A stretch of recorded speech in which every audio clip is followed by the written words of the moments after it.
CMR shopping mall biggest festive ధమాకా గంటకు బహుమతులు గెలుచుకోండి. నమస్తే, నేను Keshav. Welcome to Suman TV. Andhra Pradesh ఉప ముఖ్యమంత్రి పవన్ కళ్యాణ్ తిరుపతిలో చేసిన వ్యాఖ్యలు ఇప్పుడు దేశవ్యాప్తంగా దుమారంగా మారుతున్నాయి. లడ్డూ కల్తీ వ్యవహారం నుంచి సనాతన ధర్మ ప్రచారం, సనాతన ధర్మ రక్షణ దిశగా ఈ వివాదం ముసురుకుంటోంది. మరీ ముఖ్యంగా పొరుగులో ఉన్నటువంటి తమిళనాడు వర్సెస్ ఆంధ్రప్రదేశ్గా ఈ సమస్య మారబోతుందా? పవన్ కళ్యాణ్ లేవనెత్తినటువంటి అంశాలపైన తమిళ నేతల రియాక్షన్స్ ఏ విధంగా ఉన్నాయి, దీనికి కౌంటర్ ఏ విధంగా వచ్చేటువంటి అవకాశం ఉంది? ఈ అంశాలను విశ్లేషించేటువంటి ప్రయత్నం చేద్దాం. మనతో పాటు చంద్ర శ్రీనివాస్ గారు, పొలిటికల్ అనలిస్ట్ చంద్ర శ్రీనివాస్ గారు, నమస్కారం. నమస్కారం కేశవ్. పవన్ కళ్యాణ్ గారు చేసినటువంటి వ్యాఖ్యలు ఫస్ట్ లడ్డూ కల్తీ దగ్గర నుంచి మొదలైంది, ప్రాయశ్చిత్త దీక్ష, ఇవన్నీ కన్క్లూడ్ అయ్యే క్రమంలో ఉదయనిధి స్టాలిన్ చేసిన వ్యాఖ్యలు కూడా మళ్ళీ హైలైట్ 2 ఏళ్ల తర్వాత.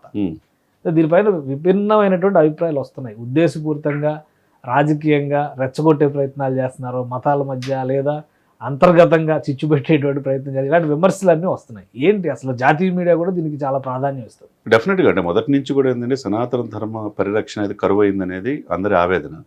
అది ఒక గొంతుకై వినిపించే వాళ్ళు ఇంతవరకు రాలేదు. అందులో ముందు దక్షిణ భారతదేశాల నుంచి ఇప్పుడు మనం తమిళనాడు చూసుకున్నాం, కేరళ చూసుకున్నాం, అనేక టెంపుల్ టౌన్గా ఉంటుంది. మరి అదే సమయంలో సనాతన ఇది వైరస్ లాంటిది, దీన్ని కుక్కటి వేలతో పెకలవేయాలని చెప్పేసి 2 years క్రితం ఏదైతే ఇప్పుడు డిప్యూటీ సీఎం అయిన ఉదయనిధి మాట్లాడాడో అది దేశవ్యాప్తంగా ఏంటి ఎందుకు ఇట్లా మాట్లాడాడని అనుకున్నారు. విత్ ఇన్ 2 days మళ్ళీ దానికి అది కాదు, ఇది కులాల మధ్య అని చెప్పి ఆయన ఏదో ఒక మాట అన్నాడు. ఇప్పుడు సనాతన అనేది అది ఒక సాంప్రదాయంగా వచ్చింది, అది ఎవరు కూడా తీసేయలేదు, తరతరాల నుంచి వచ్చేది. బ్రిటిష్ వాళ్ళు కావచ్చు, తర్వాత పోర్చుగీసు, చాలా మందికి భారతదేశంలో వచ్చారు, పర్షియన్స్ వచ్చారు, అందరూ వచ్చారు. కానీ సనాతన ధర్మం ఒక్కటే నిలబడింది భారతదేశంలో. అది ఎవరు ఉదయనిధి ఏదో చేసినంత మాత్రాన దీన్ని క్లారిటీ, పవన్ కళ్యాణ్ క్లారిటీ ఇచ్చాడు, నువ్వు వచ్చావు, నువ్వు పోతావు, కానీ ధర్మం ఉంటది అనే మాట చెప్పారు. అది ఎప్పుడు ఉంటుంది. ఒకటి ఏంటంటే ఇప్పుడు సనాతన ధర్మం అంటే ఏ ధర్మాన్ని పవన్ కళ్యాణ్ ప్రవచిస్తున్నారు, దీనిపైన ఎక్కువ చర్చ నడుస్తుంది. సనాతన ధర్మంలోనే కుల వివక్ష అనేటువంటి దురాచారం ఉంది, ఇంకా సతీ సహగమనం లాంటి సంప్రదాయం, ఇవన్నీ చాలా వరకు ఇవన్నీ సంస్కరించిన తర్వాత ఇప్పుడున్నటువంటి ధర్మం వేరు. ఇప్పుడు ఆయన ఏ ధర్మాన్ని సమర్థిస్తున్నారనే దాని మీద చాలా విమర్శలు. ఎందుకు పవన్ కళ్యాణ్ గారు ఈ అంశాన్ని లేవనెత్తుతున్నారు, ఈ అంశం చుట్టూ కథను మారుస్తున్నారు, దీని రాజకీయ వ్యూహం? ఒకటండి, ఉదయనిధి అనే వ్యక్తి ఆయనంతా పూర్తిగా రాజకీయ పరిజ్ఞానం లేకపోయినా తండ్రి జూనియర్ స్టాలిన్గా నిన్నగాక మొన్న డిప్యూటీ సీఎం అయ్యాడు. ఆయనకి ఏమి పూర్తిగా అవగాహన ఉంది సనాతన ధర్మం మీద అని చెప్పేసి, దీని వైరస్ లాంటిది, ఇది డెంగ్యూతో, కరోనా వైరస్తో ఆయన ఎందుకు పోల్చాడండి? మలేరియాతో పోల్చి 2 ఏళ్ల క్రితం ఆ ఇష్యూ క్లోజ్ అయిపోయింది. అవును, అప్పుడు మళ్ళీ ఇప్పుడు పవన్ కళ్యాణ్ ఎందుకు రైజ్ చేశారు?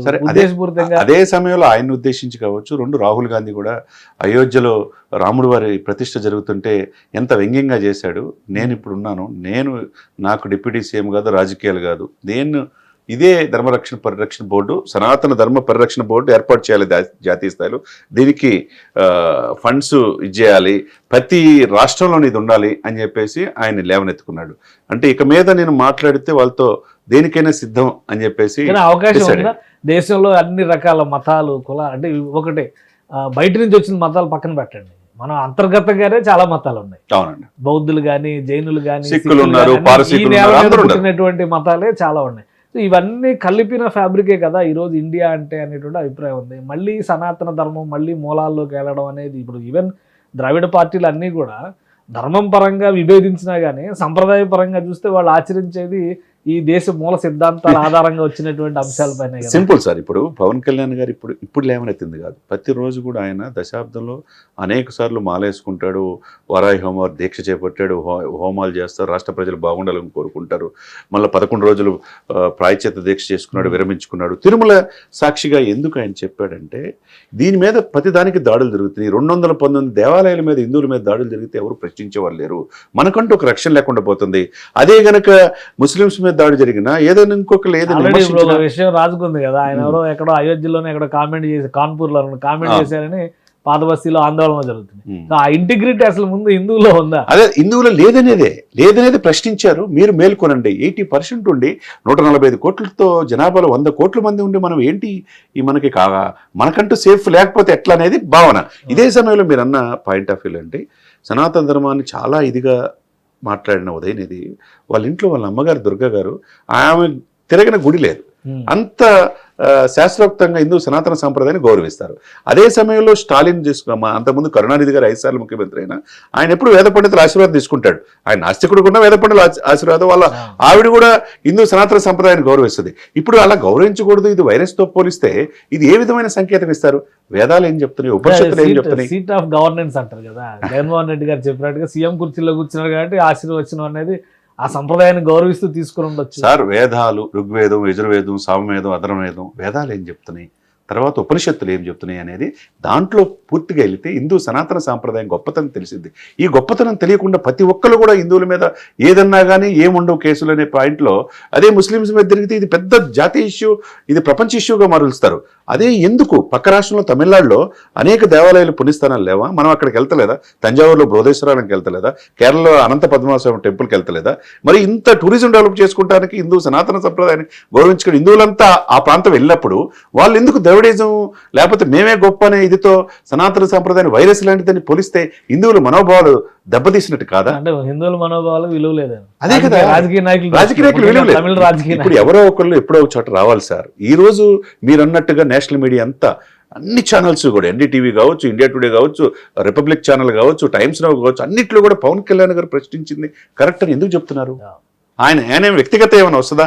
ఇంకొక విషయం, పవన్ కళ్యాణ్ గారికి సభ ముగిసే సమయంలో ఆ సెంగల్ అని చెప్పనేది పార్లమెంట్ లో పెట్టారు కదా నరేంద్ర మోడీ గారు, అదే సెంగల్ ఆయన చేతికి ఇచ్చారు. అది కూడా తమిళ సంప్రదాయం నుంచి వచ్చింది. అదే రాజదండం లాగా ఉంటుంది. అంటే ఏంటి దాని ప్రత్యేకత? దాన్ని ఎందుకు పవన్ కళ్యాణ్ గారు ఇప్పుడు నెక్స్ట్ ధర్మ పరిరక్షణ బోర్డు ఏర్పడే వరకు ఆ ఉద్యమాన్ని ముందుకు తీసుకెళ్తారా? డెఫినెట్ గా అండి. దాన్ని లీడ్ చేస్తానికి ఇది ఇప్పుడు ఈ రోజు రేపు హిందూయిజం ఈ సనాతన బోర్డు తీసుకుంటే మిగతా ముస్లిమ్స్ క్రిస్టియన్స్ ఓట్లు పోతాయి అనే భయం ఉంటుంది. ఆయన భయపడతల్లా. అక్కడ అదే విధంగా సనాతన ధర్మం అంటే ఏంటంటే లౌకికవాదం, అన్ని మతాలను గౌరవించుకోవడం, తన మతాన్ని సేఫ్ గార్డ్ చేసుకోవటం. అదే విధంగా దీనికి ఒక రక్షకుడు ఇంతవరకు ప్రశ్నించేవాళ్ళు లేదు కాబట్టి రాహుల్ గాంధీ ఆ రోజు రాముల వారు ఆ విధంగా అన్నారు. ఆంధ్రప్రదేశ్లో 219 దేవాలయాల మీద దాడులు జరుగుతున్న, రాముల వారి విగ్రహం శిరచ్ఛేదన చేసిన, అంతర్వేదుల రథం తగలబెట్టినా ప్రశ్నించేవాళ్ళు లేరు. ఇకపోతే మన పక్కనున్న రాష్ట్రంలో ఒక యువ నాయకుడు కూడా ఇలా మాట్లాడుతుంటే వైరస్తో మాట్లాడతారా? నేనున్నాను, పోరాడతానికి రెడీగా ఉన్నానని ఒక భరోసా 100 కోట్ల మంది హిందువులకి ఇస్తున్నాడు పవన్ కళ్యాణ్. ఆయన రాజకీయ అంశమైన పరిరక్షణ బోర్డు అనేది జాతీయ స్థాయిలో ఏర్పాటు చేయడానికి అవకాశం ఉండే అంశం 100% ఉంటుందండి. ఇప్పుడు ఆయన ఎన్డీఏ ప్రభుత్వం లేదా ఎన్డీఏ పెద్దలు ఇచ్చిన సూచనల మేరకు పవన్ కళ్యాణ్ ఉద్యమంలో ఏమో కొంతమంది అనుకుంటున్నారు. ఆయన ఏమి అంత అమాయకుడు ఏం కాదు పవన్ కళ్యాణ్ గారు. పవన్ కళ్యాణ్ గారు అన్ని తెలిసి అన్ని క్షుణ్ణంగా పరిశీలించి ప్రపంచం మీద ఒక అవగాహన ఉంది, శాస్త్రాల మీద, ఉపనిషత్తుల మీద, ఎన్నిటి మీద పూర్తి అవగాహన ఉండే ఆయన ఈ స్టెప్ తీసుకున్నాడు. This is the right step అని చాలా మంది మేధావులు, స్వామీజులు, ఆర్ఎస్ఎస్ పెద్దలు, విశ్వ హిందూ పరిషత్ పెద్దలు అందరూ కూడా పవన్ కళ్యాణ్ గారు ఈరోజు చెప్పింది మేము ఆ రోజు రాజకీయాల పార్టీలు ఏంటంటే ఓట్లు పోతాయనే ఉద్దేశంతో చెప్పలేకపోవచ్చు, కానీ ఒక స్టాండ్ తీసుకున్నాడు. మాకు అన్యాయం జరుగుతుంది, దీనికి న్యాయం జరగాలి, ఇప్పటికైనా న్యాయం జరగకపోతే, ఇప్పటికైనా ప్రశ్నించేవాడు లేకపోతే మన మనుగడే కష్టమనే ఇదితో హిందూ సనాతన సాంప్రదాయాన్ని గౌరవించడానికి నేనున్నాననే భరోసా ప్రజలకు ఇస్తున్నాడు. రైట్, థ్యాంక్ యూ చంద్రశ్రీనివాస్ గారు, మీ అభిప్రాయాలు తెలియజేస్తున్నందుకు.